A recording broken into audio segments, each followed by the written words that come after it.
Hey guys, here we go.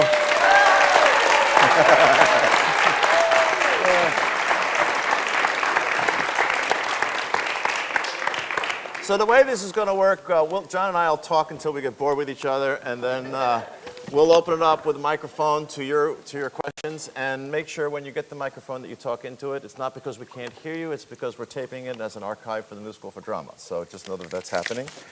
Hi, John. Hi. John Turturro studied at Yale Drama. I'm just going to read off the website. He created the title role of John Patrick Shanley's Danny in the Deep Blue Sea in his theatrical debut. The scene I worked on, I wasn't as good as he was, for which he won an Obie, a Theatre World Award. Since then, John has returned to the stage often in productions such as Waiting for Godot, performing the title role in Bertolt Brecht's The Irresistible Rise of Arturo Ui. I worked on that role too, and I wasn't as good as John. And Eduardo De Filippo's Souls of Naples. I didn't work on that role, for which he received the Drama Desk. He recently completed Samuel Beckett's Endgame at the Brooklyn Academy of Music, and to rave reviews. I'm sure if you saw it, you know what I'm talking about. Mr. Turturro has also performed in more than 60 films, working with directors such as Martin Scorsese, Color of Money, Spike Lee, Do the Right Thing, and Jungle Fever, Robert Redford, Quiz Show, Peter Weir, Fearless, Joe and Ethan Coen, Miller's Crossing, Big Lebowski, Oh Brother, Where Art Thou, which I loved, and the lead role in Barton Fink, which won him the Best Actor Award at the Cannes Film Festival and the David D. Donatello Award. Current projects include Columbia Pictures taking of Pelham 123 opposite Denzel Washington and John Travolta and Transformers, right? Are you doing that again? Yes. Mr. I'm actually a toy. So. Yes. He received the SAG Award nominations for his television portrayals of Howard Cosell, Monday Night Mayhem, Billy Martin, ESPN's Bronx is Burning, won an Emmy for his guest appearance in the hit series Monk. John Turturro is also a director and has directed 3 films. His directorial debut, Mac, won the Camera d'Or at Cannes Film. He's also directed Luminata and the recently released Romance and Cigarettes starring James Gandolfini, who I also worked with on The Sopranos. And we were very good together, him and I. Susan Sarandon and Kate Willens. Please, it's my privilege and honor to welcome John Turturro. Thank you.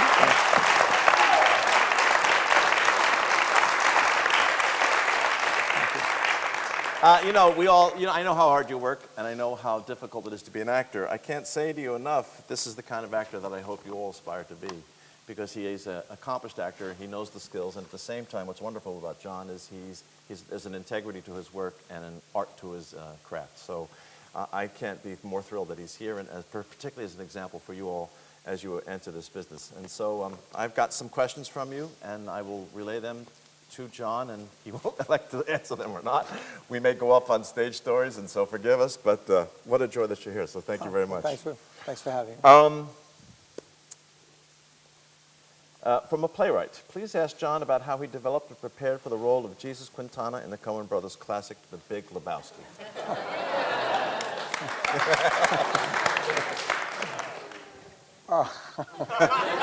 Should I come back to that? No. Actually, I did a play at the Public Theater by Ronaldo Pervad, who wrote Cuba and His Teddy Bear. And I did his second play. It's called La Puta Vida. And it had a very good cast. And I was in 2 of the plays. And in one of the plays I did with a little boy actor. It was called Nijinsky Choked His Chicken. And I played this guy, Chino, who was kind of a predator who was friends with this little boy. And it was a really, I think of all the plays, it was the most successful. There was 3 plays, a prologue and an epilogue. And there was wonderful writing in it, but that one just seemed to work. And Joel Cohen saw me in that play, and I had spent a lot of time with Ray, whose father was a real criminal. And actually, my first time I met his father, we picked him up from jail. He was coming out of jail, and we had lunch with him. Right. And his mother was his father was Cuban, and his mother was Puerto Rican. His mother was a stripper, and his father was a criminal. So I had a lot of experience with Ray, and he was good friends with Miguel Pinero. He was his protege, and it was pretty crazy experience working with Ray because he was very bright, Right. and very cruel. Right. Really cruel, and he was you didn't know where he was coming from.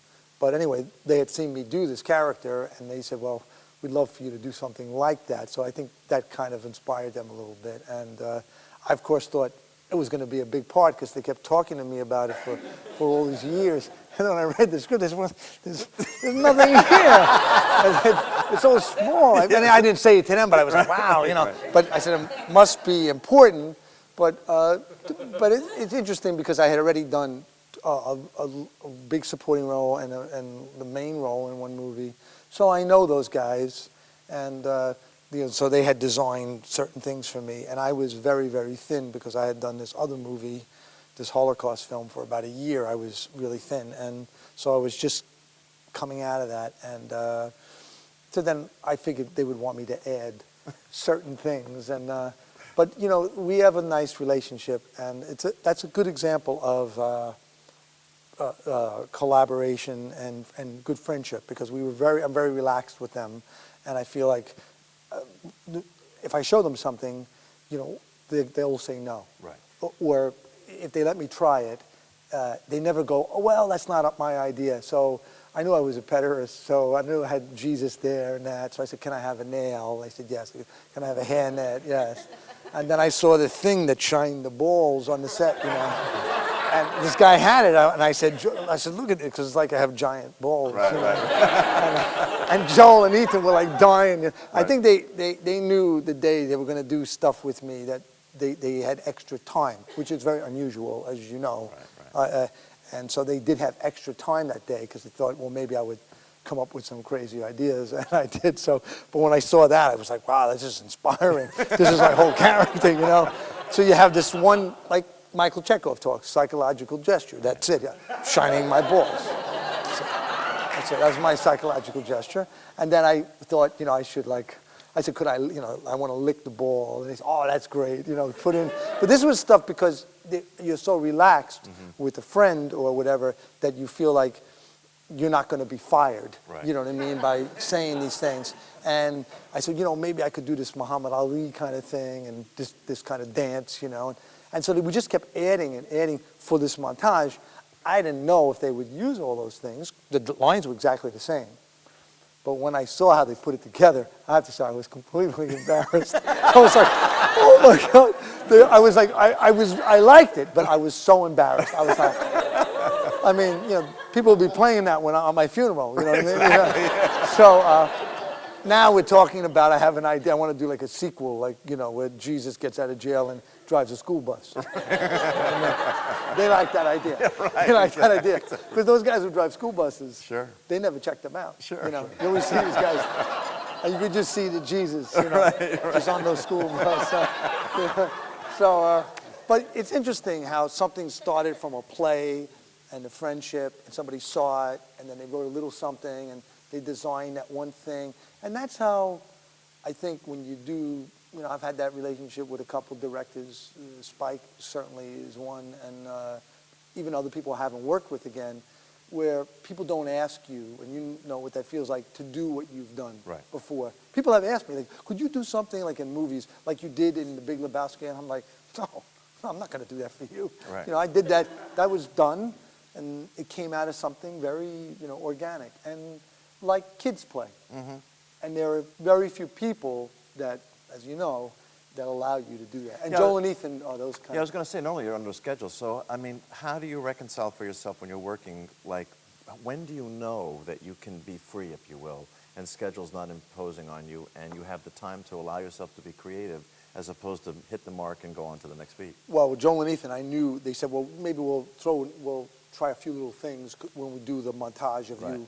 Because I showed them all the things I had. I mean, I had these beautiful socks. Right. But they're the kind of directors that they will think about every little thing. Right. I mean, they built me when I went in this one little sequence in the movie to knock on the door. It's like 10 seconds long. I just walk down the street and I go, knock, knock. Because if you're a pederast, you have to let everybody know. That's a rule. You know, I'm a pederast. I live in your neighborhood. Right. So they actually built me a huge cod piece for my tight jeans. And I asked them, I said, do I have to, like, you know, walk down the street with this? And they were like, yeah, you have to. And I'm not kidding. I walked down the street with it. It was all strapped to my leg. And like one, I think at least one or two cars like just stopped. Really? I was just, but they're like so particular about it. Then you want to go to them and say, okay, well now I want to do something to reciprocate. But a lot of times, that's not the case. Yeah. Get in there and try to do the best you can do. Right. So, Another playwright, what do you look for in a script? well, I mean, I'm looking for a job. Like, I mean, you have to look for, I mean, this is a big fallacy, depending on if you're a working actor or if some people know who you are or you're really even the most famous person around. It's what you get, or maybe you're working on something of your own that you're developing. But I try to find things that, if I can, that I haven't done before, 100 times, or a variation of something. I mean, when they asked me to do that, like this Mr. Deeds movie, I was like, I don't want to play the bad guy. And there was a little part, and there was another little part. And I said, I had done Saturday Night Live. I had hosted it, and I talked to Adam Sandler. I said, I like these two little parts. I was wondering, maybe in the plot, I read the script a couple times. They offered me a big role. I said, maybe you could make like one character out of these two guys, a gardener, and of course they like this Jesus thing again. I said, no, I want to do something, and out of that we developed something out of it. But I mean, I read a script. I used to read it for the role, then the story, and I think now I think about, who am I working with? Mm-hmm. If I have the opportunity to say that. And some people are very nice, and some people, you just go, well, this is going to be a different experience. Right, exactly. And, I mean, Michael, I worked with Michael Bay recently. I mean, I've worked with him twice. And Michael does scenes like this short. And I like Michael. But he's he doesn't blow his nose.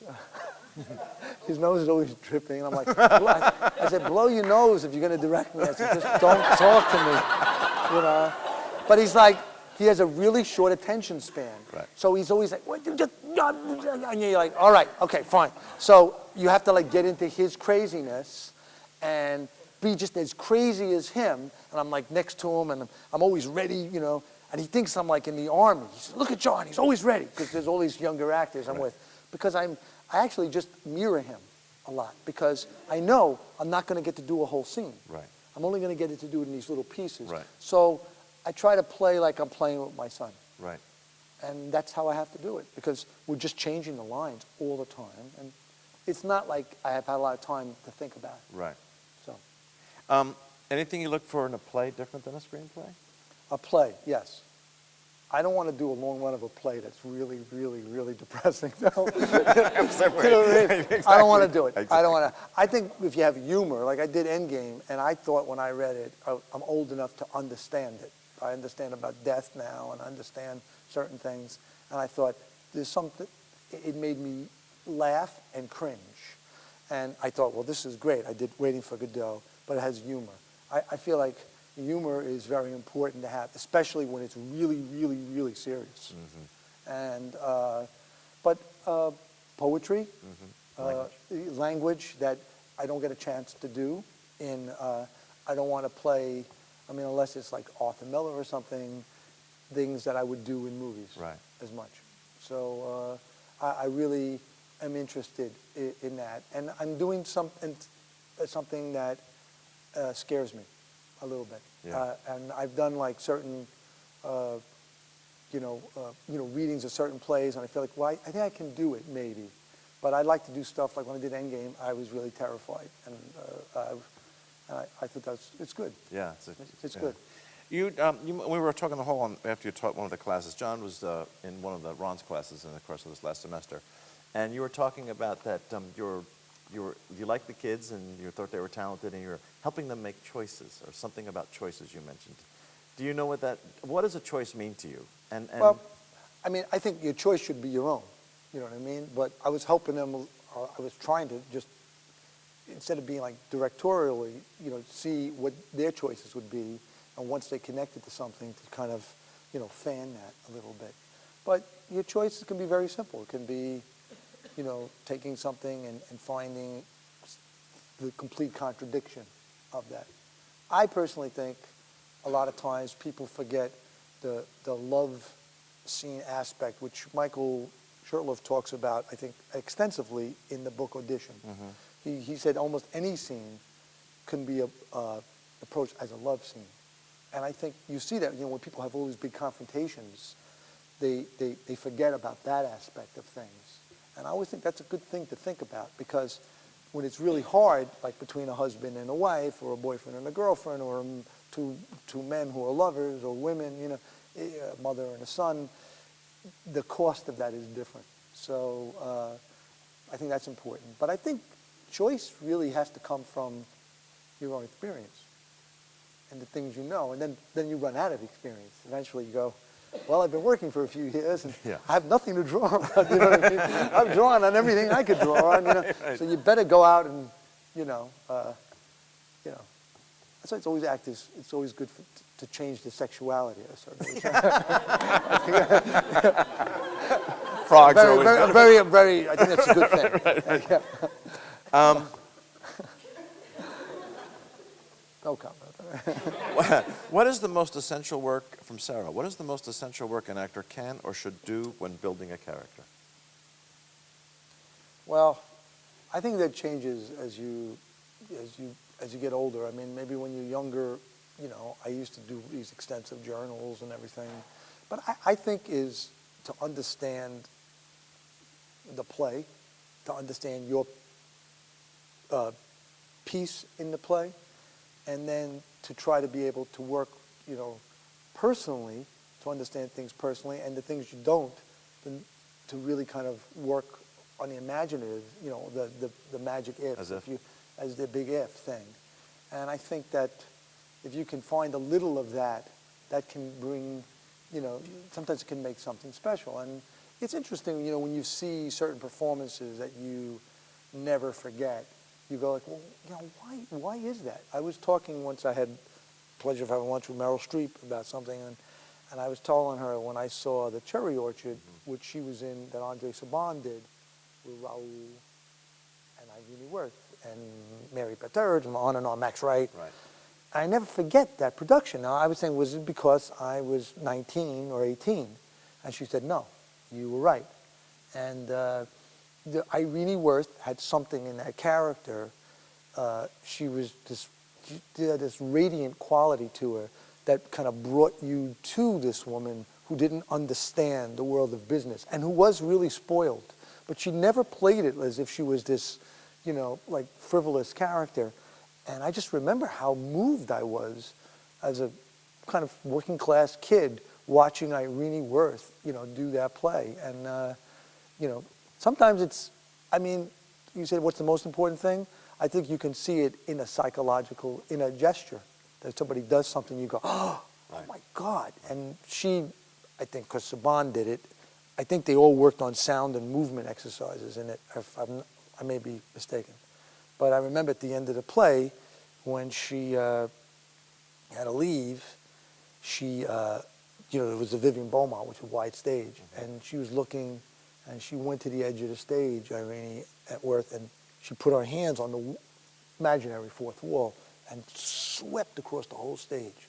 I remember the audience just was held, and she looked at it, and then she did the whole thing again, and everybody was crying. Anyway, it was like a collective gasp. Everyone was, because you got the whole story in one thing. And I was like, now I don't think maybe the director told her to do that or whatever, but it did it all. And I was like, boy, that was her, a psychological gesture within the story of it. Have you had roles, I'm sure you have, but have you had roles where you surprised yourself with the substantive expression that came out of you like you just described?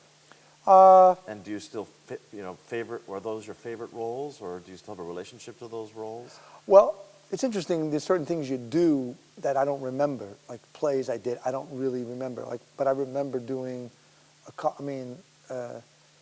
There's a couple plays. I used to do plays here. Where you have you felt like maybe I took a jump forward. All of a sudden, I'm not working so hard. When I did Turturro Ui, I watched Hitler footage. My wife was sick of it for about a year. I just kept watching it. And there was a tape that I really liked where he did this little jig. He hops backwards with, And when you see this guy, and then I had that little thing and this medical case book that Carrie Perloff found, and basically he used to shoot himself up. They used to shoot him up for these speeches. So then when I started watching all the speeches, his eye drops were laced with cocaine, and he had caffeine, and he had all kinds of stuff. He was on uppers, and you see his performances. They vary. Sometimes he's lethargic. It's not, and then all of a sudden, you can see when the drugs have kicked in, he just keeps going and going and going. And I thought, well, that's really, it was hard to get to that. But a couple times I got close to it and like almost bathed out, doing those speeches. But I could tell when people were really frightened, right, and really, and you had them, and I think that's what he did. And when you watch that, it was, so, but, when you do a play, you work it so hard, you don't have that much time to think. It's always like a year later where you think, God, if I would have said it that way, God, So how do you then deal with your frustration? How do you deal with because you're. I think it's exciting. Like I did Endgame, right? And I may do it again. And the first big line of the play was, can there be, misery loftier than mine? You know what I mean? And then he goes, no doubt, But the director, Andre, who was Matt, and my teacher at Yale, wanted it to come out in this big thing. And it was hard, I'm sitting there, I'm blind, and I got it pretty well, but I just never, and one day I was walking because I had my legs underneath me, right, because I was in the wheelchair, and I was like, oh, it could have really gone even, stronger and more, and I think, well, maybe if I get a chance, I'll have the confidence of even going further, which is, if you do something for 3 months, it gets boring, and then, you think you got it, and then all of a sudden there's another little gate, and then all of a sudden one day you're like, oh, like what? And that's because you're less self-conscious, I think, right? I mean, yeah. I think it's now, obviously, if you do it a year, that's a whole other thing. Right. But there is those things, and it's very humbling. Now, that has to be with good material, Since you continue your work in both film and theater, Tristan is curious, what about you keeps you coming back? How does each feed you artistically, and how are they different? Well, I think theater is, you really learn, it's an honest day's work. Yeah, for and, sure. It's a hard grind. But if you have it in your body and you loved it, I still like stepping on wood. I like the idea that in the end, let's face it, there were no directors originally. There were actors, and there were there were writers, and maybe the writer was kind of the director or whatever. And you understand the editing process, which they manipulate much more in a film, and there's something thrilling about saying, am I keeping someone awake? Which I think, to me, like everyone talks about everything else, it's like, let's face it, you got to keep people awake. If they fall asleep, I don't give a shit, right, what you're doing, you know what I right, mean? I'm asleep. So, maybe it was good for you, right, but it's not good for me. So, and we all know that. And I think there's something to say about that, because when you think about it, you watch certain performances and say, wow, they really know how to keep you going. And then keep it varied. That's right. And then keep you like, oh, are they going to do something? Am I going to miss something? Right. And people have that. Some people you watch, you go, they're good, but I could fall asleep and I still know what they're going to do. Right. You know what I mean? Sure. And so when you see that, and that's someone who's really, like I use Irene Worth as a great example of someone, just. Can you learn that, do you think? Is that technique or is that talent? Where does that live, do you think? I think the sensitivity of us being able to have a flow back and forth, listening, responding, going back, is very important that the actor has with the audience, to feel the audience, to know that they're there, say, okay, everything is, I don't want to force it through, but everyone, we're dying here, in some way. I think you have to be, it has to be a little bit a part of you, because, I think it would be interesting to do acting classes where, people get things thrown at them and stuff like in the old days. Where people say, get off the stage, you know, because you're like, all right, wait a second, give me a chance, let me do the speech, you know. I got this Shakespeare speech going over here. Yeah, well, keep me interested, okay?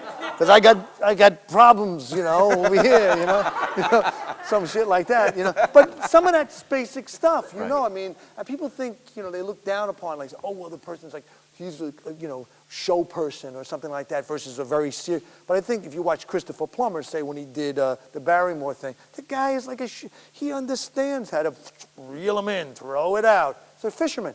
Yeah. He's a fisherman. He's like, he throws that thing in there, man, and he's doing it, and you're like, wow, you're skating with him. Mm-hmm. And that's something that obviously it takes a lot of practice. And when you see it, or even when you do it for a little bit, you're like, wow, that's something. Right. But it's another sixth sense and that's something that's, I think, that theater has to offer, And how do you feel that when you're in front of camera or in front of a crew? Oh, well, that's how do you know where you are with the audience then? Well, when I first did movies, my family never took lots of pictures. So I thought I was in like the dentist's office. And I was like, oh my God, the camera's there, it's an enemy. Right. It's like an enemy, and then you realize, first of all, you start talking to guys on the crew, you become friends with them, that it's closer.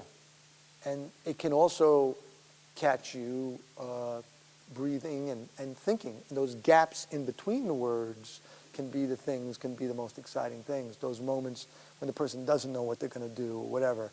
And it can be your friend. And once you watch it a little bit, I had a few people tell me, like, that's enough. You don't need to go more than that. And I watched it a little bit, and I was like, oh, wow, my head keeps moving.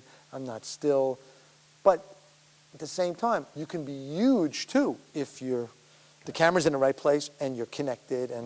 But you just have to be sensitive to that it's closer to you. Do you actually use the camera? I mean, is a camera a character for you?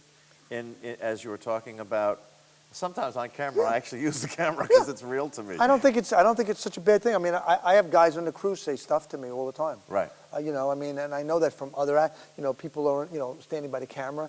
You can. They're with you. That's right. And I think they don't introduce you to a crew when you're a young actor. You're like, you have 3 lines, and they say, just get in there, and you see all these big guys, and maybe there's a big girl too around there, but they're all big. Exactly. And it's intimidating. You're sitting there, you're like, I'm going to get like in trouble, but I think that there are people. I'll tell you, I did a movie. I did a small part in The Color of Money. I was a young actor. I got a part. And I was going to work with Scorsese, and I had auditioned for him before. And so he rehearsed the whole movie as a play, because Paul Newman wanted that. He liked doing that with Sidney Lumet, with the video camera blocked out. There was a couple of us, Paul Newman, Mary Elizabeth Mastrantonio, Tom Cruise, Helen, forget her last name, good actress, Marty, and I played my little part, and I played all the other parts. And, Paul would come in and tell these jokes. And he's a wonderful man, but he would tell these really long jokes, which I didn't get. So, and neither did Scorsese. And he was looking at me like to laugh, and I was like, I was trying to, but I was going dry, most of the time. But I was like, Paul Newman. I grew up with Paul Newman as, Rocky Graziano and somebody up there likes me, or a HUD, me and Matt used to have pictures at Yale Drama School, Paul Newman on the wall, you know what I mean? Right. So the first day we were shooting, and I lose a pool match to him. I have a couple lines. I put my coat on, and I was like, all right, Eddie, I'm out of here. You like this guy better than me. I don't know. I don't remember the lines. I was nervous. Right, It was Paul Newman. It was the first day I'm shooting with Scorsese, and I'm like, I was fucking nervous. I'm looking at Paul Newman. I'm in character. I got my journal. I do everything. Then I turn. I look at him. It's Paul Newman. That's all I can think about. It's hard. It's hard. There he is. Shit. I'm talking to Paul Newman. That's all I can think about. It's fucking Paul fucking Newman. Right. I mean, Paul Newman is. He was an icon. He was, Absolutely. Come on. Absolutely. And he's so handsome too. Right. You're like, oh my God. And so Marty Scorsese, being the good director he is, he was nervous too. he said, John. You know, he was really nervous. In those days, he's still probably, he was just getting over his cocaine addiction. Probably. You know, and, you know, Marty likes to tap his chest all the time. Like, he goes like that. You know? And he was like, John. He goes, that was good. That was good. You know, with his beard, he was like, it's good, very good, excellent. You could see he was talking to himself. He said, but the next time, you do the take, you do that. I said, yeah. I'm standing like this. He goes, just do me a favor. He goes, just put your coat on.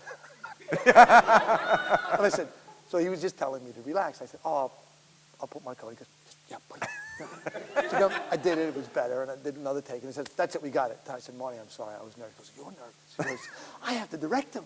He goes, "Every time I look at him, I'm thinking the Silver Chalice." He goes, "I'm thinking all these movies." Right, He goes, exactly. "I have to tell him what to do." He said, just stay with me for a while." He said, Right. So he was nervous. But Paul Newman was very.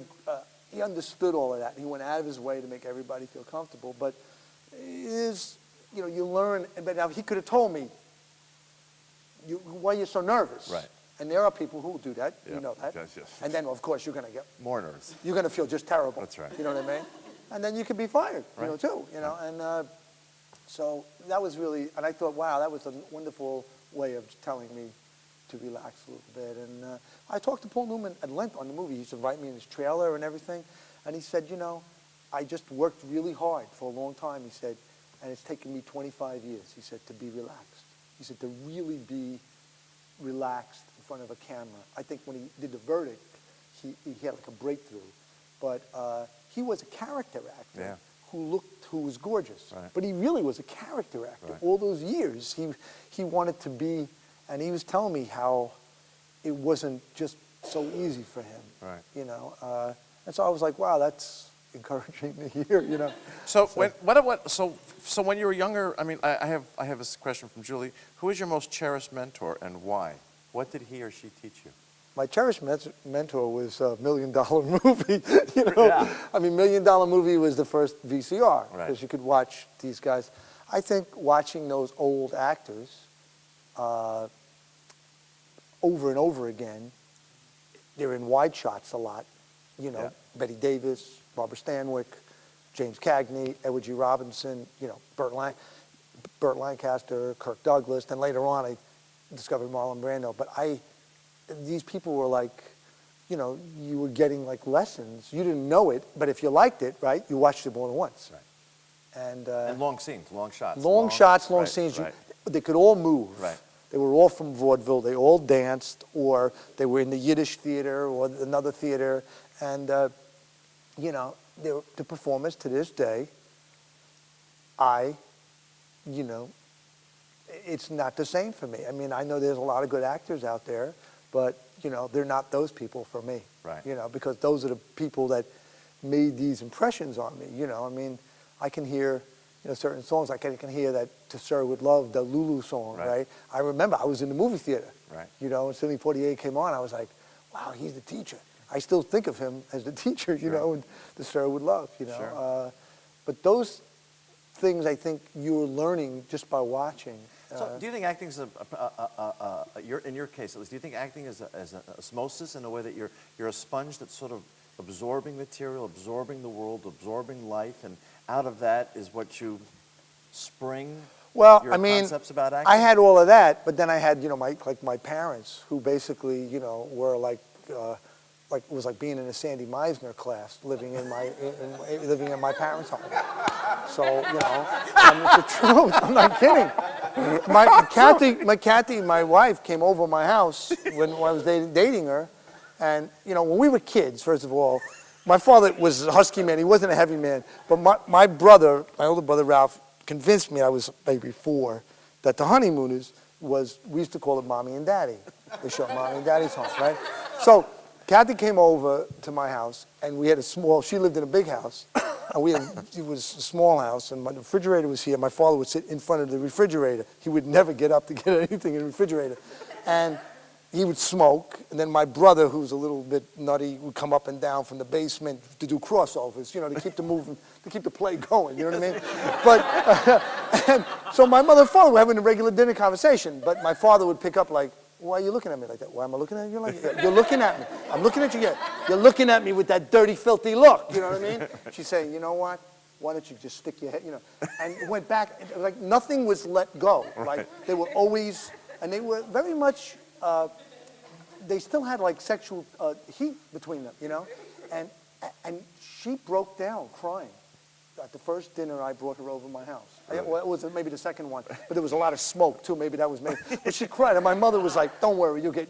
But nothing went, nothing went past them. Right. So I was like, I already have great theater, you know, right there. And my friends used to come over my house because my father was like a good storyteller, to want to hang out with my father. Right. So I had that, and I used to always think, well, why aren't these guys, why aren't they like actors? You know, my father was a builder, you know, but he loved certain actors. He loved, like, the real heavyweight actors, you know, like George C. Scott. He was like, oh, look at George, you know. And he would watch movies, and I would watch movies with him, and he would be like, watch them like a child. Like we watched, I remember Brute Force, and there's a prison escape. My father would get like, he was like watching like, he would get crazy. Yeah. And we would get crazy with him. And my mother would say, what's going on? Like, we're watching a movie, get out. It's a prison break. So this was going on all the time. So it wasn't really, and they really were, they had that kind of thing. So when I studied with Sandy Mines, at first I was like, what is going on here? This is like repeat exercise. I was like, this is it. Italian family. What is that? What is this? What is it's like a Yiddish, Italian technique. Right. That's it. It's like, I see what you're up to. You know what I mean? Yeah, you couldn't even see my mother's face. She's like, look, took a long way, fucking guy. And but that little thing, and it kept a rhythm going. And there wasn't any of this like, now let me tell you a joke. Right. And then there was storytelling, right. which I liked. And my mom was a great storyteller, not as exaggerated as my dad, but really, she would fill in all the details like an oral novelist. Right.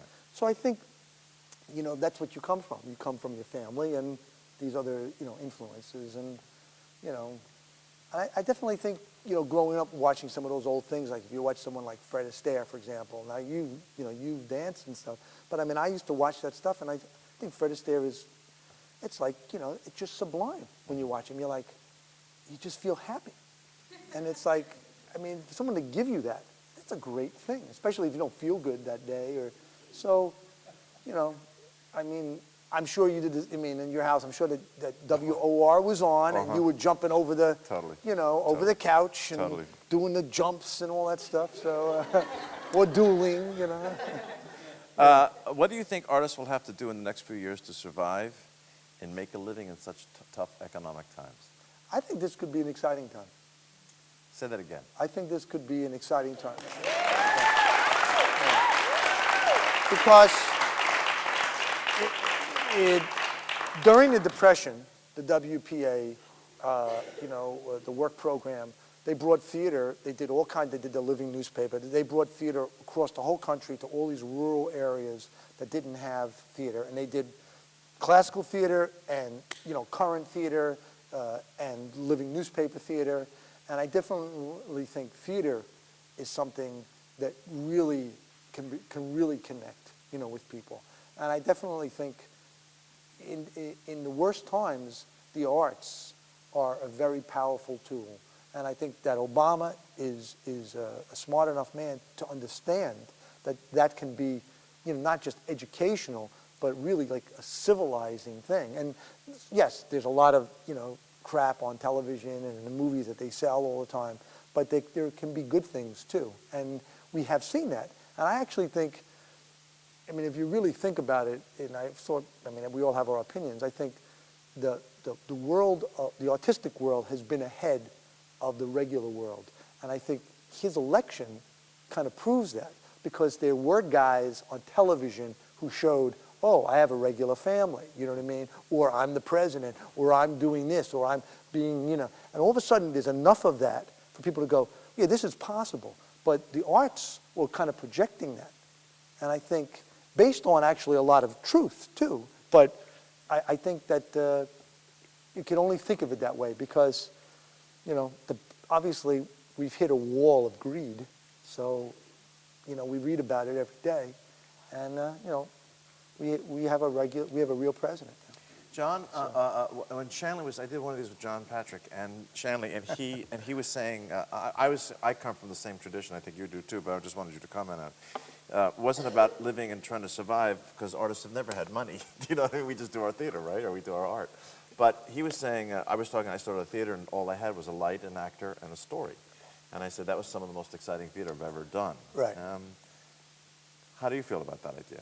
Well, I used to do theater here with Matt and my friends. We used to build the sets, and to me, that was a seminal experience. It was the same exact thing. We did showcases. We put our own money into it. We did it. Those people are all my friends. When I did my first movie, Mac, the play that we did here in 1981, 11 years later, we shot it as a movie. And it was a lot of people loved that movie, and it came out of that, and it came exactly out of that. There's nothing better than that. I mean, we've seen it again and again and again. Guys at Steppenwolf did it, with their stuff. I mean, when people are really trying to do something, work together, and you need to be idealistic and to be hungry and whatever, or say, well, I'd like to try to tell this story, even if I don't have all the tools to do it. So. That's the nature of theater. Let's face it. I mean, the best theater is that. It always has been. Mm-hmm. And, When you were, I'm always, because I always say there's a big bad professional world out there, and these kids are training themselves so hard. How did your training?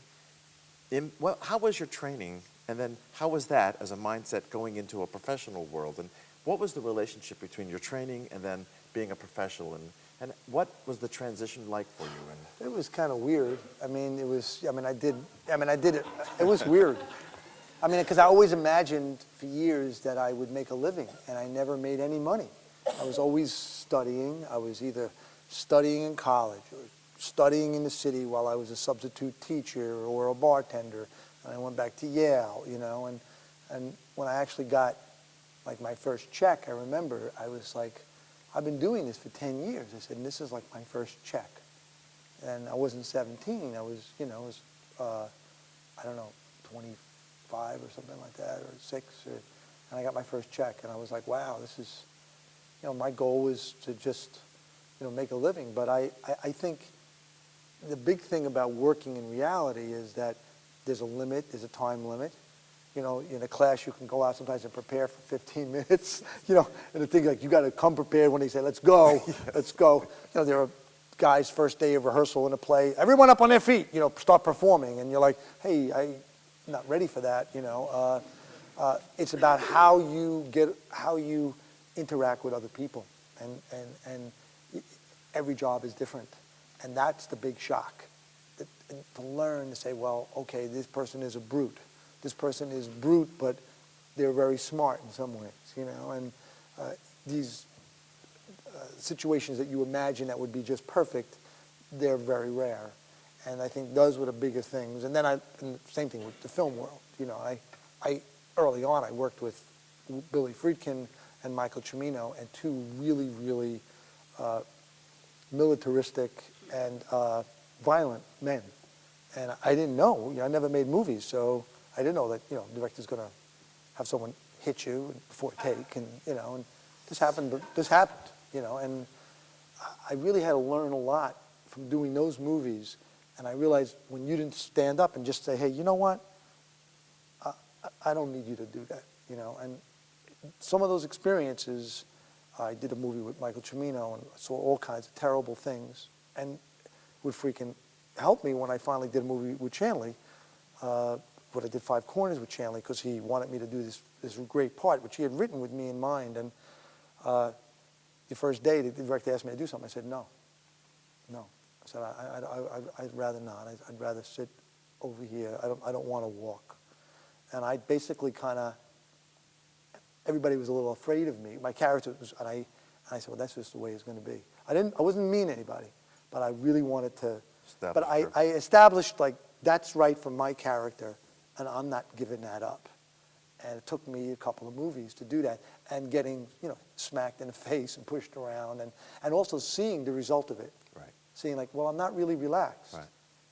And I explained to the guy, I think it's better if I do that. And We had a very good collaboration, but I knew John's, work, but that's it. It's about the interaction, how you get along, and that's part of growing up, and it happens still. Right. We don't know. You go to work, you don't know, And you're married, you have 2 kids. How were you able to, listen, you're obsessive like we all are as being actors, and how are you able to have a career and a successful career and at the same time maintain a relationship and have a family?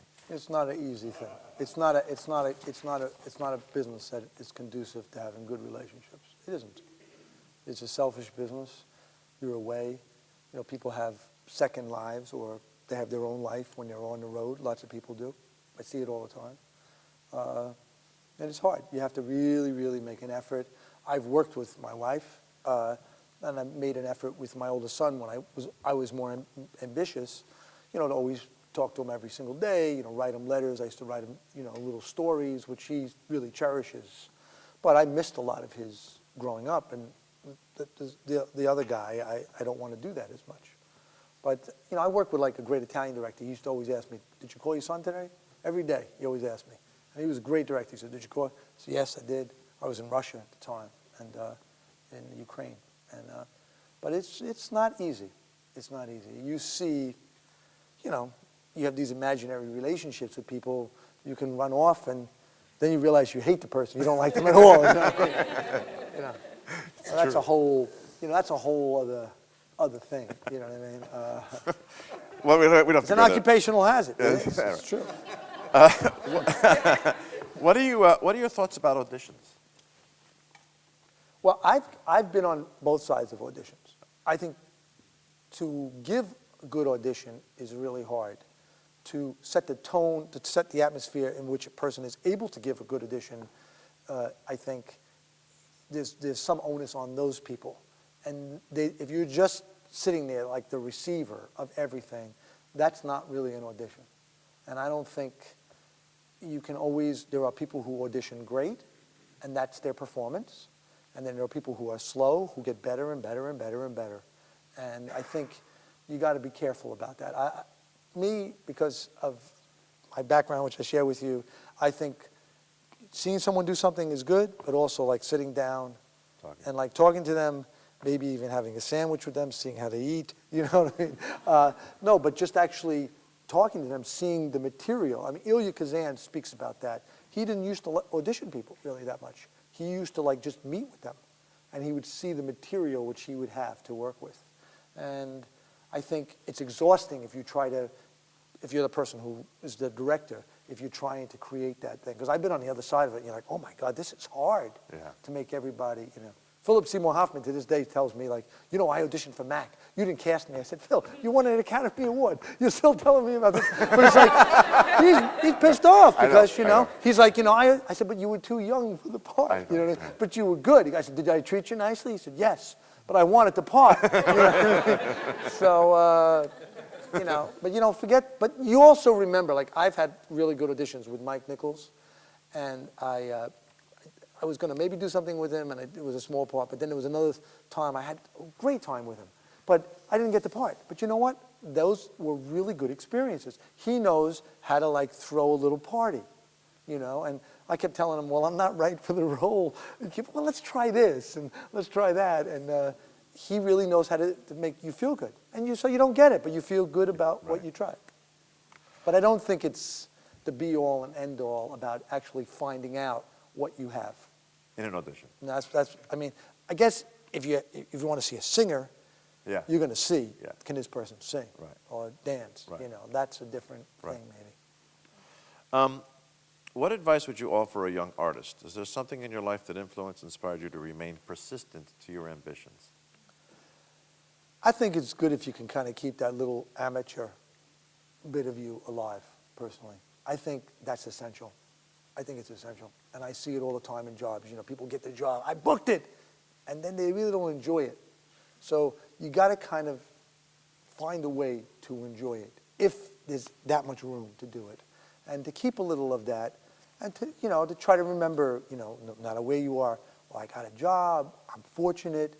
even though it's miserable material, the person is a miserable director, you know, like, you know what, I'm going to come up there and do something really stupid, you know what I mean? Right. And, you know, maybe, or even try to bring them, you know, try to, not direct the director, but try to bring them around a little bit, try to set the atmosphere a little bit. So I do think keeping that alive and reminding yourself every once in a while, like there are certain performers that I think of, like when I get down in the dumps. You know what I mean? Like I think of, like we're talking about James Brown, right? Yeah, watch James Brown. I mean, he was like, when I was a kid, it was watch James Brown. It was like, James Brown, he gives it, man. You know, he's not Puff Daddy, you know what I mean? Right, exactly. Puff Daddy can't give it, That's you know right. what I'm saying? Yes. I mean, James Brown is like, he's like, you know, he would have been good as King Lear. Right. That's the way it goes, man. You know what I mean? But I'm true. But he gave his thing. I saw James Brown when I was pretty young. My brother took me to the Apollo, you know, and he had great footwork because he was a boxer. But, I mean, the guy, like, gave everything. And I was like, you know, there were certain performers like him that, you know, I mean, they kind of make me laugh. They go, they're still like little kids, Right. you know? And then the other guys, you know, they turned a different corner, Right. you know? I Right. mean, not everyone has to be that was his style. But, you know, it's great when you see also performers actually not just peak. Sometimes they have a little breakthrough when they get older, whatever they do. And that's very interesting. Exactly. You know, you don't see that No, often. they're allowed to grow. No, you don't, you know, it's... Does directing help you as an actor? Does acting help you as a director? You know, I only directed some things because I had some things I wanted to tell. And when I first did Mac, I did a little short, and you know, Matt was in it, and my other friends, Michael Bartolucco, and I told everyone, I said, tell me, you know, what do you guys think about working with me too? Because I don't know if I really want to do this or not. But I felt so bad for directors after directing that when I went back to work, I was like, I don't want to bother these guys. They have so many problems. And I talked to my friend, Joel Cohen told me, he said, well, that's your job. You got to question them. You got to ask them. Don't do that. I said, but I can't even look at them now because I felt so bad. You know? Right. Because there's a lot of, you know, they have so many things they have to deal with. Right. But it does make you aware of how easily you can mess, like try to get someone, especially when you wrote something, try to get someone to do something the way you wanted or you imagined it, instead of saying, these are the values I want you to convey, but through the way you want to, and then you find your own, that's the joy, that's your joy. That's not, you know, you said, oh, and you're being able to articulate or portray what the main values of the scene. And I think it's easy to pop that bubble and make the person like, and so I learned the hard way that way. So. What did you learn at being an instructor last semester at the New School for Drama? I think people should like, personally, and this is a thing I have with, you know, when I make movies, I don't like to talk too much about things. I like to just do it again. I like to do it again.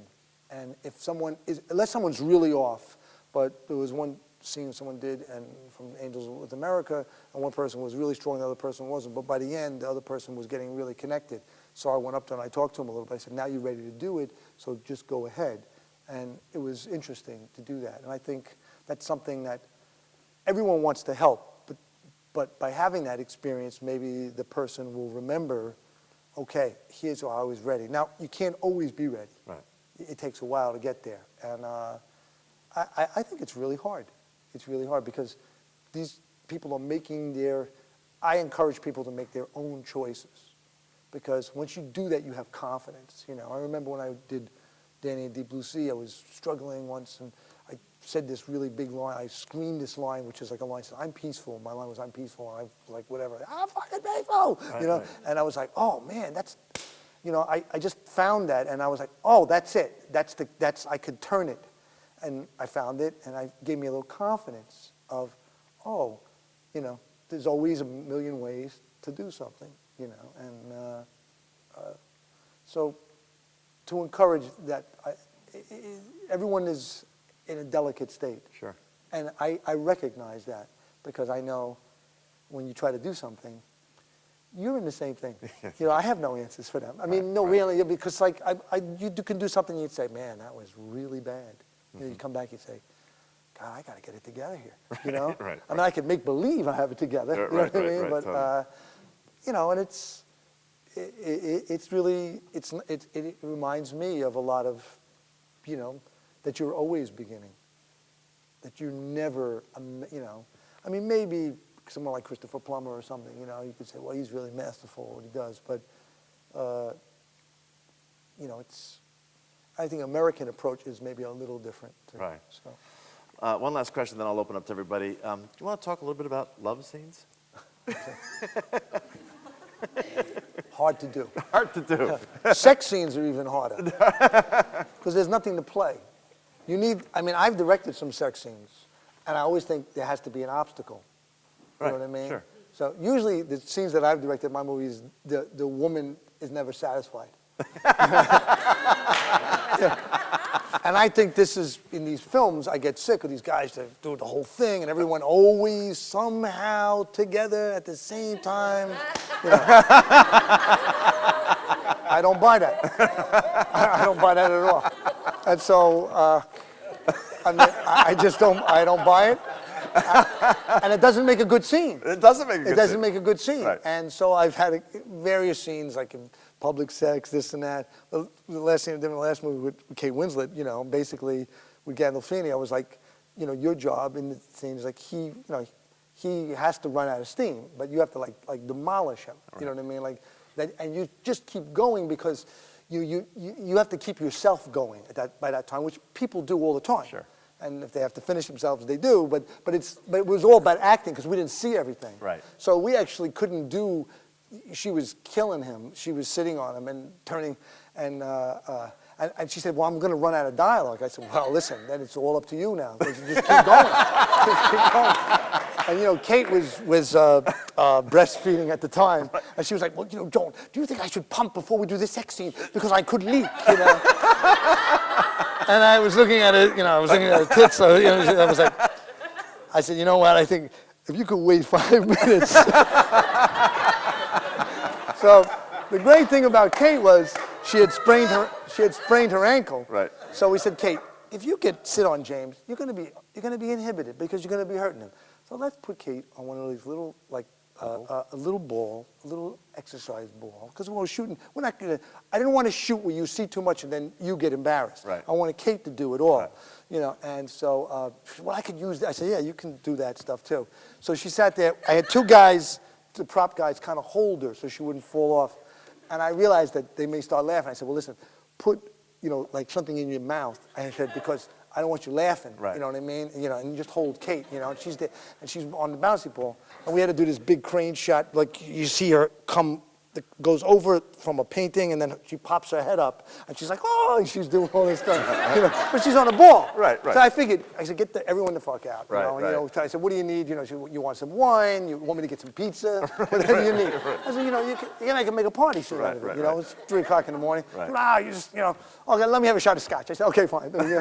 So we did it, and it was just, I just let the camera roll because she was really going in. But then she slipped off at the end of it, And Kate has a big bum to begin with, right. And she actually sat on the prop, my friend's face. She was smothered in his face. So to me, that was a reason to make a movie. I was like, this is life, man. You know what I mean? It was good. So, but I'll tell you one sex scene. I did this movie with Emily Watson, who's a wonderful actress. We're friends. We had done a movie together, and we had to do a scene what was called Illusion Defense, based on a Nabokov novel. And the guy is a virgin in the book, and the director, she liked ladies more than men. So she was very nice, but she used to yell action. Right. Like, action! And so you had to recover for like 10 seconds. Right. You're like, oh, shit. Right. Yeah. So Emily knew she wanted her topless. So I said, listen, Emily, I want to get my shorts, whatever. And so we had to do all these scenes because it was going to be all day long. I said, listen, can we just have a glass of wine and put some music on because there's no dialogue? And she goes, no, I want to hear the sounds. I said, you could hear the sounds later. I said, this way you just keep us in a mood, you know. And Emily was topless, but she had dungarees on, being the nice English girl that she is. And so we're like kissing and doing all this stuff. And so the director comes over to me and she says, listen, when you orgasm, you know? I said, yeah. You know, I'm like laying in bed, you know, the camera's on top of me. Like it's like when you're getting an MRI. It's like exactly. I'm like, uh-huh. I said, yeah. She goes, can you make it not, you know, don't go like, you know, I said, yeah, don't grimace and make it, you know, ugly like men do, basically. You know, I was like, you know, I was like, don't. And she was making these horrible faces. I don't think I do that. You know what I mean? so I don't. At least I don't see myself. Yes, exactly. I don't film myself fucking someone. So I was like, we're making love. It wasn't even like a, you know, like a hard. It was like a delicate scene. And I said, oh yeah. I said, you want me to be more like that, right? And she was like, I said, yes. I said, like a flower, kind of like, you know, when it opens up like that. She said, exactly. Exactly. Very like that. And then Emily goes, all she wants to do is look at my breasts. Emily was like nervous and stuff like that. So I'm doing the stuff with Emily, and I'm on top, and the camera's more on Emily. I was being really delicate with her. She's my friend. We know each other, you know, and I was trying to make her feel good, and she's supposed to be more experienced than me. So I'm thinking, like, how the fuck am I going to do this image that I threw to the girl? So Emily is rehearsing a little bit, and she was kissing me a little bit lightly. And I'm like a kind of person, if you just kiss me a little bit, I get goosebumps. You know what I mean? Right. I'm cheap. You know what I mean? So, I'm cheap. So she kissed me around here, right? Like around my nipple. So I was like thinking, I said, oh shit, if she does that, I said, I don't have to act. Right. You know what I mean? I don't have to act. I just say, you know, that's the thing, you know. All right? So wait. So, but I'm a little embarrassed, right? So Emily's like, you know, nibbling around there, and she's very, you know, English, and always making me tea. Right. So I said, okay. So I said, Emily, do me a favor, because now the camera's on me now, because now you have to turn over. I said, could you do what you know, that was good. That helped me so much. So I'm like, you know, Emily, it's like, she wants to help me. She's one of these actors, you know, she's a good actor. She wants to help her partner, you know. We're both married. It's not like, you know, we're not. So then Emily, I guess, being, you know, conscientious, didn't really understand what I said to her. So she starts going, biting my neck. There's no fucking bullshit. So I'm like this. Now we're fucking banging. And she's going, like, this whole thing. And she's killing me. This is a true story. Swear to God. Swear to God. Because my so she like almost tears my nipple off. Okay? This is supposed to be an acting scene. This is about acting, right? This is about communication. If I had the courage, I would have said, Emily, could you kiss my nipple lightly? But instead, I was trying to be polite, and I was a little embarrassed. I was shy. So she almost tears it off. I said, I'd like one more take. I said, I'd like one more take. I said, Emily, I didn't want you to do that. I'm not into like SNL. I said, I don't like it. So Emily, she got beat red. She ran in the bathroom. She started crying. You know. So I'm like, Emily, come out, Emily. All I wanted you to do is to kiss my nipple. So, and she was like, Sean, I'm so sorry. I said, it's because we're tense because she keeps screaming action. And I said, you know, and she did it, and it was good. I don't know which take she used, but I had to do it like make believe that she wasn't ripping my nipple off. Yes, you know? exactly. But it's basically the sex scenes are like that was a scene because I was supposed to be having my first orgasm. But a lot of times there's no obstacles, so all you're doing is choreography. And you know, I've been on with all wonderful actresses. I was with Kate Blanchett in this film I did with Johnny Depp years ago called The Man Who Cried, and you know, I barely met her. And you know, she's in bed, she's topless, and she's got like 7-color tape over her nipples. And I'm like, wow, that's interesting. I was like, and she was like, well, I told them don't show my nipples in the last film, and they did. So now she made like a rainbow. Of course, it's weird. You look at them like, so you do your choreography, whatever. But you barely know each other. You say hello, you get into bed. That's right, right. And you don't even, so it's not very erotic. Whereas if you do like a scene, maybe you're dancing with someone or you're flirting with them, that actually you could get, like, it could be kind of stimulating. But that other stuff, you come out and you're like, I don't know what I did. Like, I come out, sometimes I have to I did this film with Mary Louise and Parker years ago called Sugar Time, and we had to do all these, like scenes, and it was great when we were just acting. But then when we had to do like a sex scene, I was like, I said, we got to do something crazy in the scene, try to come up with something that's more interesting.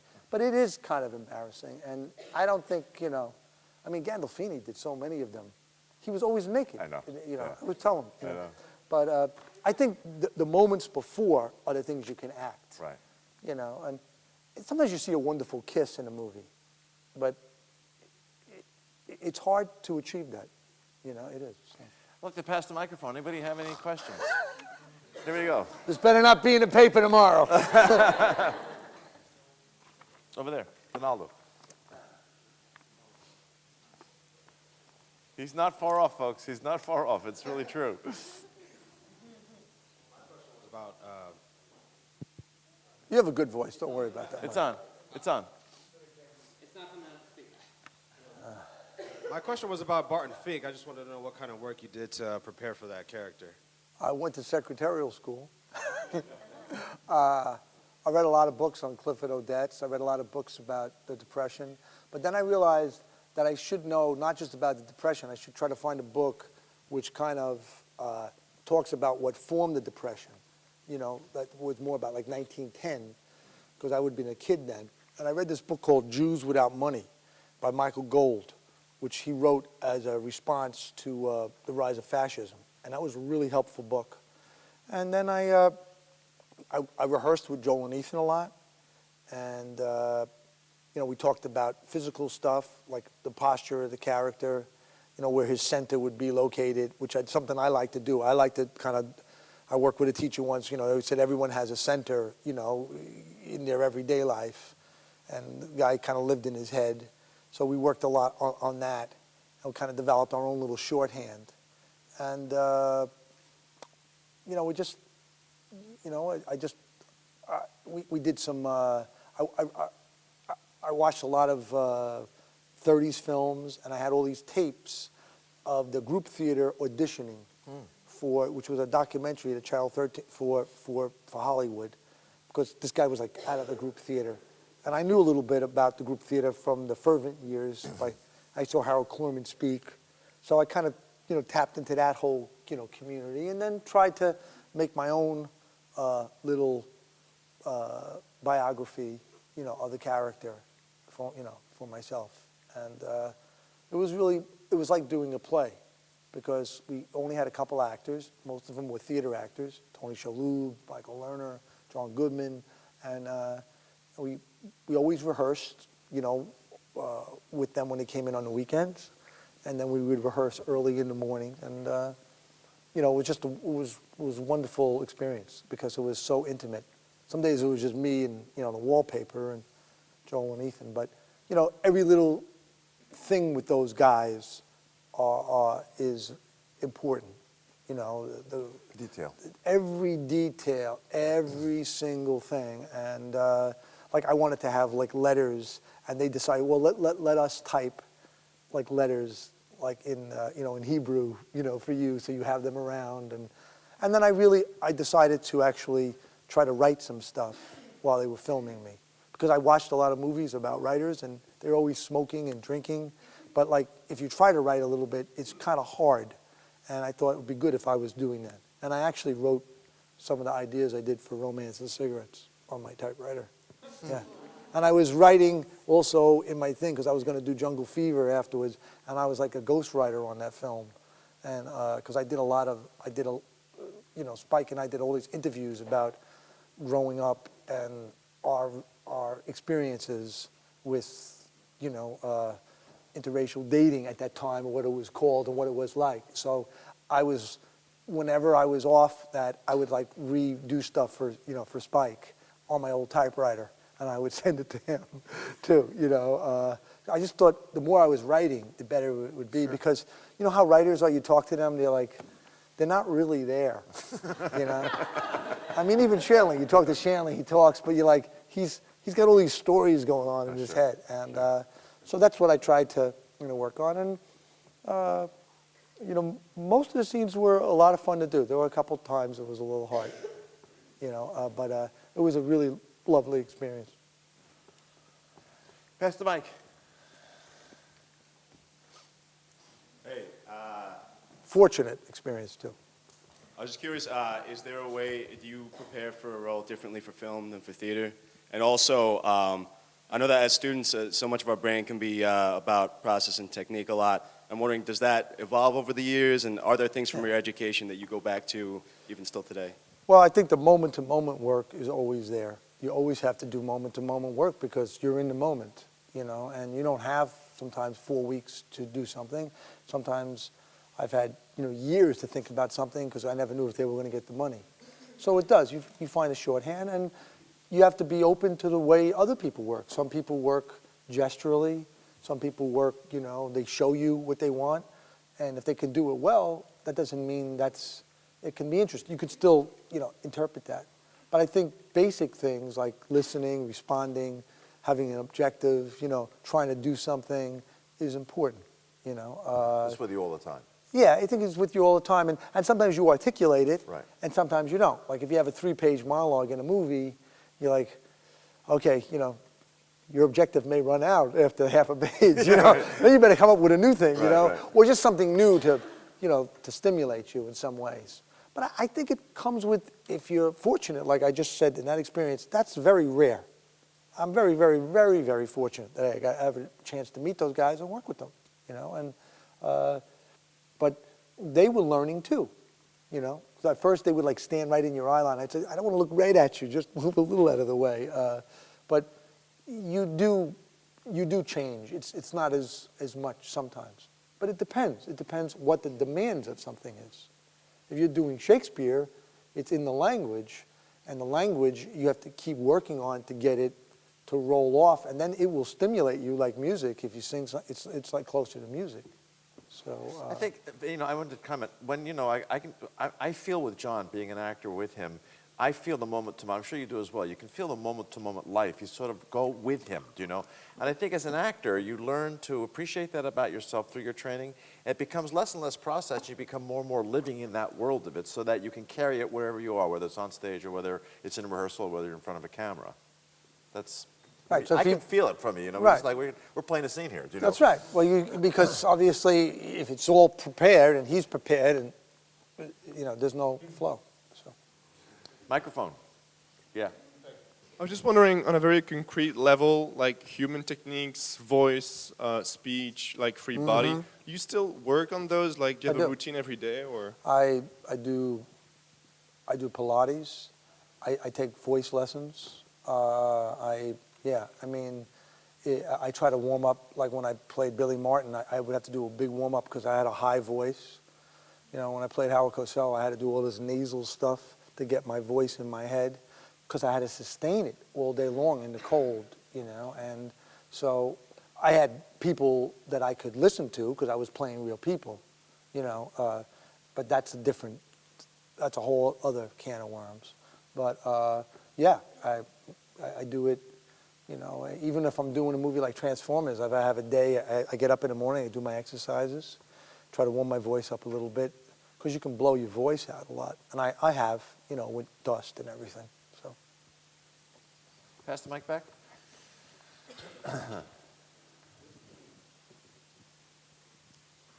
I got so tickled when I heard you talk about Sandy Meisner, because I'm a member of the Wynn Handman studio, and I used to study at Bob Modica right across the hall. Right, exactly. And I told them, I missed the top because I was coming from the studio when I got here, and I told them I would be seeing you. And they say, thank you, thank you, thank you for what you've done for the artists who have the studios at Carnegie Hall, that you stood up and fought for them. And we're hoping that it works out. I think there's still 6 artists who are still living there. Yeah. But that was, It's been a long battle. Yeah. Thank you very much for Well, that. that's all right. That's all right.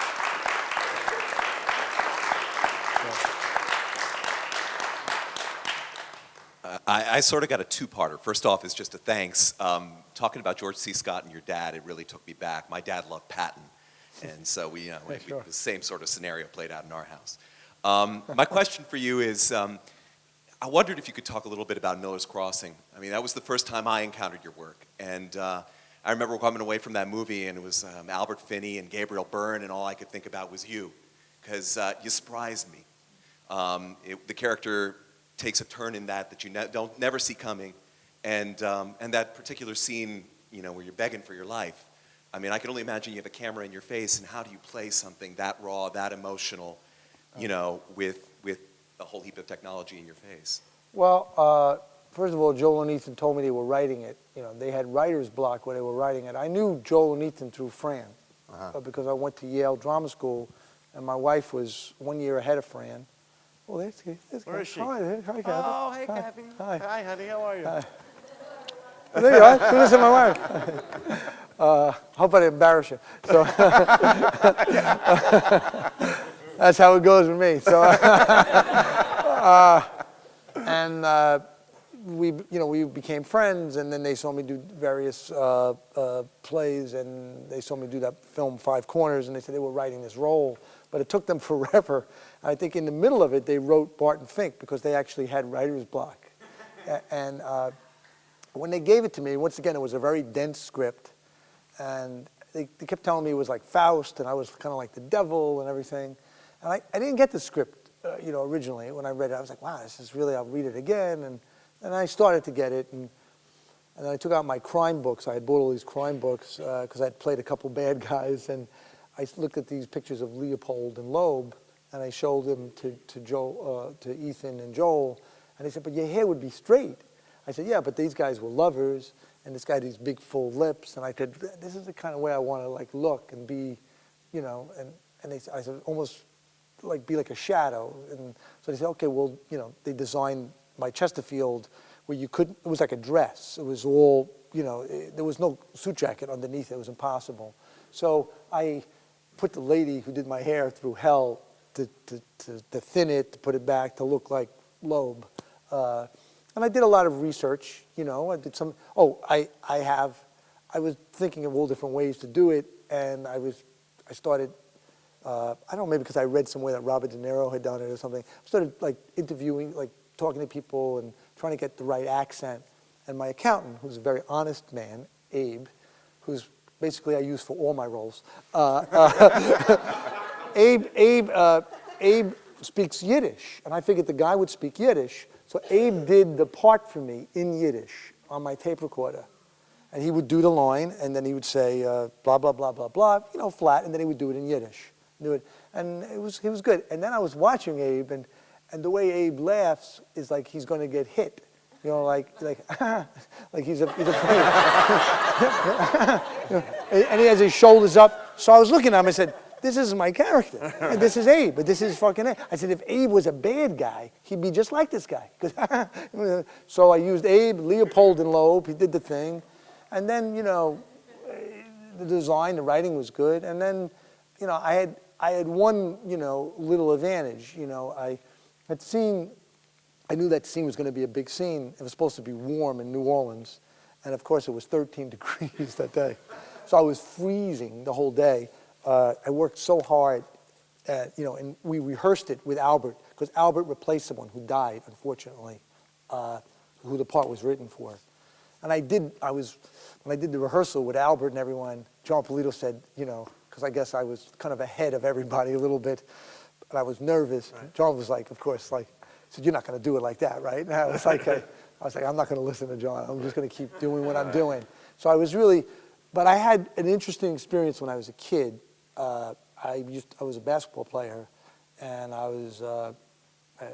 went to a party in high school, and with two of my teammates, and we were riding our bikes home, and there was a guy shooting baskets in a schoolyard, which people did, late at night, and we were a little rowdy. We probably had a few beers, and we came into the schoolyard, and the guy thought we were going to do something to him, you know, because he was shooting. It was 1 o'clock in the morning, and he pulled out his, he was a policeman. He pulled out his gun, and my bike was, you know, going right into the gun, you know, and I went, stopped, I had that banana seat, you know, Yeah. and he had the gun like right at my head.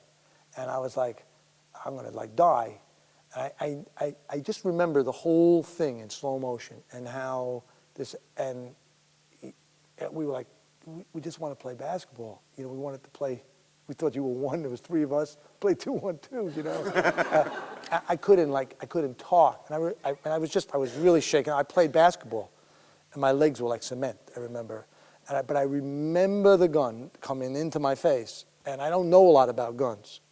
I never got shot at, you know. I've had other things done to me, but not that. So I just thought it would be important that I would recognize that gun and deal with that gun. And I thought, once again, an acting exercise, what would you do to survive? And I think there's nothing you wouldn't do.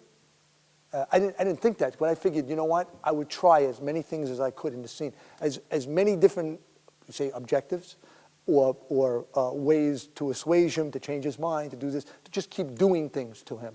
You want to say their objectives, fine.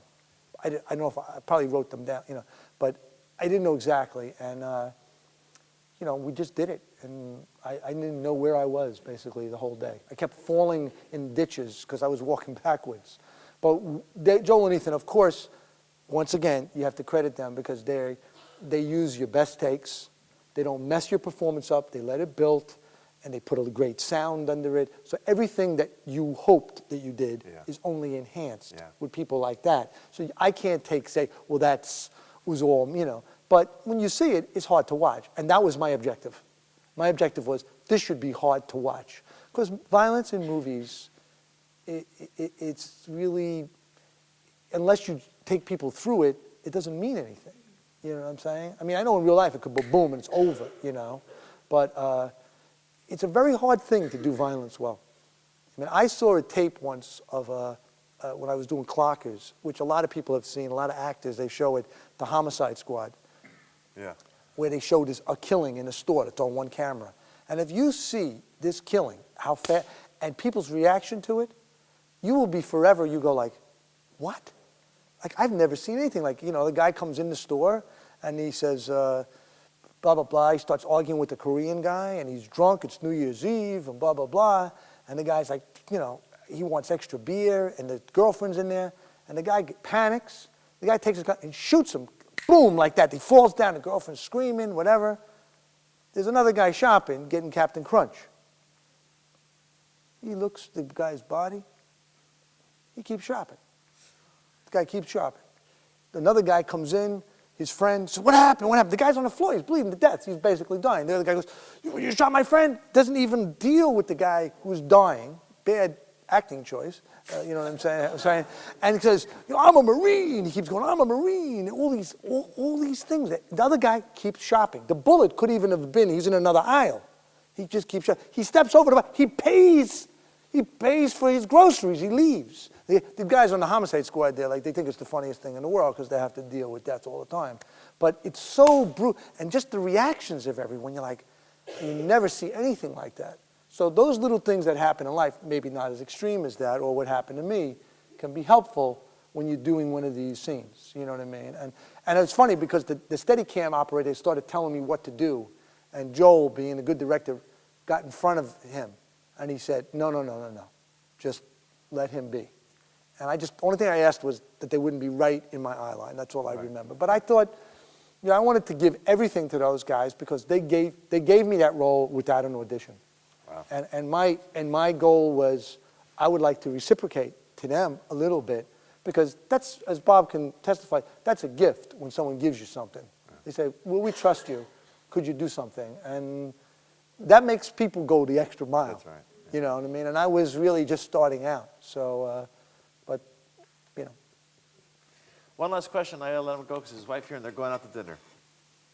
It's probably more personal than any performer I've watched. And I just, as someone who struggles with that sometimes, what is that? Like, how do you trust? I mean, I don't know. You- I don't know really how that's true or not true. All I know is that my mother never inhibited the way I felt. I used to watch movies with my mother and like cry, and my father would like, "What's he crying about?" You know what I mean? I mean, I think you can be a victim of that too. And I think I've sometimes maybe almost used it more than I needed to or whatever. But I like things that are personal. I mean, singers that may have a personal, because that makes someone go, that's who that person is. You know what I mean? And you see it. I mean, when you see something that's really personal, it's different. And I think, when Marlon Brando came on and he did all those things, it was shocking because people were like, I mean, Al Pacino in that documentary said like, people are watching, and this guy was like, he just revealed everything of himself. Now, he had a lot to reveal, you know what I mean? And then he didn't, and he had a lot to hide too. So we all have our own things. But I think doing that is a form of communication. And I've always been afraid to go, I mean, I'll be honest, we had this conversation with my wife, been very afraid to go into therapy for any way, shape, or form. I really am afraid, and I know why. Because I feel like my work is my kind of therapeutic, thing. I don't want to talk about that to someone. I want to put that in a constructive, imaginary world, which then I feel like I'm doing something constructive with it. I'm not talking about me, because I'm really bored about, that bores me. But I think the meeting of imagination and what's personal is good. And then you have to expand that.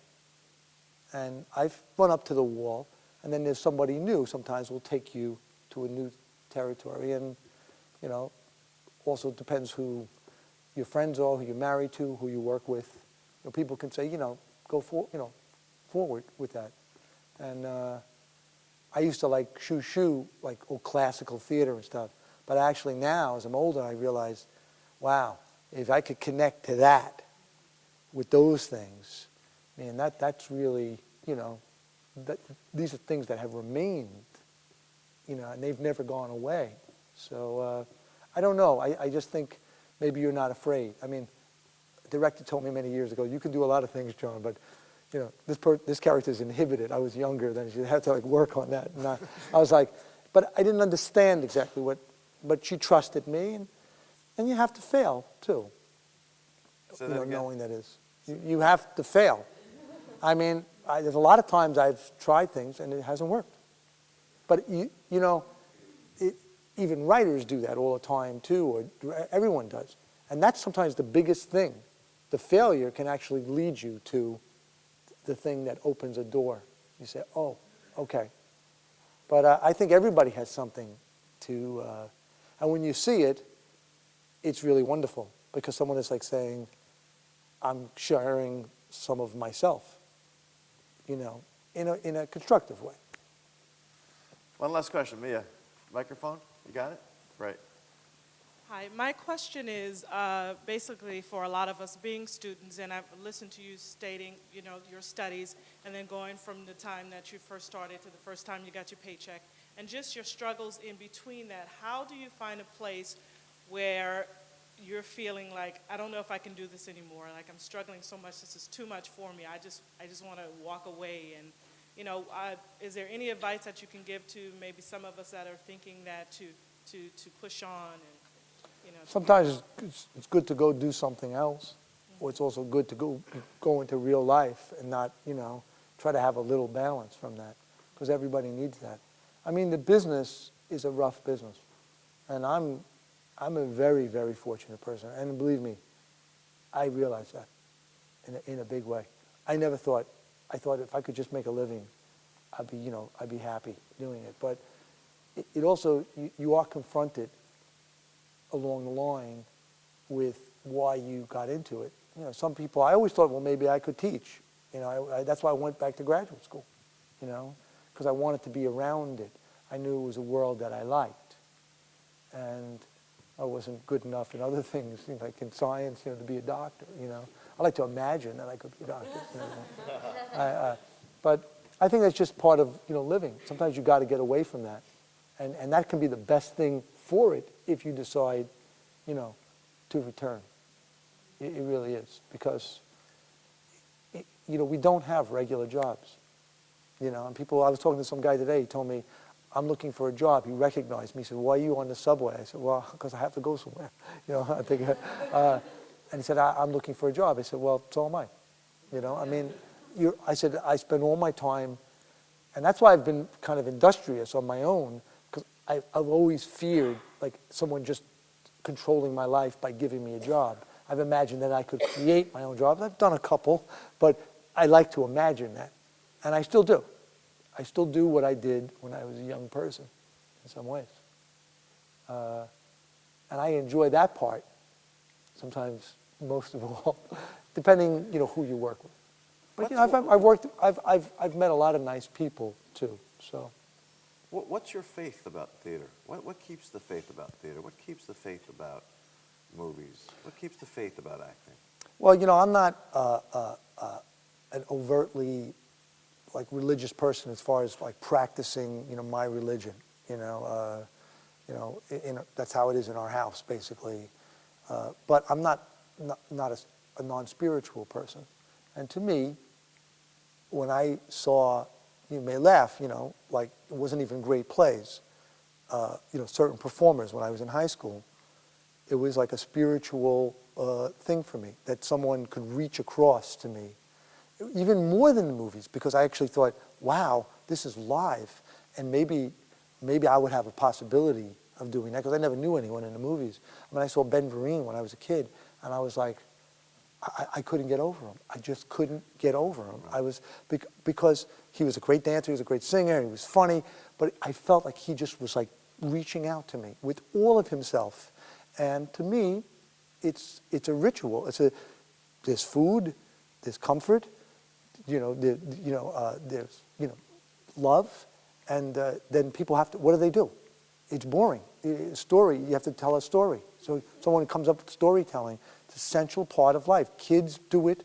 It's a natural form of play, and in that, people have learned to tell stories that can be very insightful.